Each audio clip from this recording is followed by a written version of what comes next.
Baby Santa என்ன இது மான்குட்டி பதிலா டொயோட்டா காரா? ஏங்க அந்த மான்குட்டி வச்சதுக்கு என்னோட தாடியெல்லாம் மென்று சாப்பிட்டுச்சுங்க. அப்புறம் அந்த மான்குட்டி என்ன பண்ண? வர வரைக்கு கல்லை விட்டு அடி நொறுக்கலான்னு தோணுச்சு. ஆனால் பார்க்கவே பாவமாக இருந்துச்சு. அப்புறம் அந்த மான்குட்டியை கொடுத்துட்டு இந்த டொயோட்டா ஹைரைடர் வாங்கிட்டேன். என்ன பேபி டிராஃபிக்ல மாட்டிக்கிட்ட போல. நம்ம மதுரை எனக்குங்க டிராஃபிக் இல்லாமல் இருக்கு. மான்குட்டி இருந்தா பறந்து போயிருப்பீல. ஏங்க டொயோட்டா ஹைரைடர்ல சும்மா நினைக்காதீங்கங்க, மைலேஜ் எல்லாம் பக்கவா தரும். இப்போ மாசம் உனக்கு கரண்ட் எவ்வளவு செலவாகுது? இது செல்ஃப் சார்ஜிங் காருங்க, கரண்ட்டுக்கு எனக்கு ஒரு பைசா செலவும் இல்லை. சரி, இப்போ டிராஃபிக்ல உனக்கு எவ்வளவோ மைலேஜ் கிடைச்சது? இப்போ நான் ஓட்டிட்டு வந்ததுல எனக்கு 27 வரைக்கும் மைலேஜ் கிடைச்சதுங்க. என்னடா என் பைக்கு கூட அவ்வளவு மைலேஜ் தராது.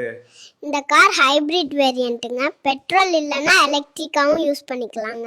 பேபி இந்த மாசம் ஸ்பெஷல் ஆஃபர் இருக்கா?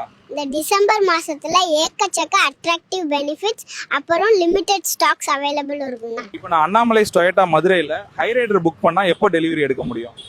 இன்னைக்கு நீங்க புக் பண்ணா இந்த வாரமே டெலிவரி எடுத்துக்கலாங்க. சூப்பர்ரா பேபி, சீக்கிரம் சொல்லு எப்படி நாங்க புக் பண்றது? நீங்க இப்பவே புக் பண்ணணும்னா ஸ்கிரீன்ல தர நம்பருக்கு இப்பவே கால் பண்ணுங்க. டாடா.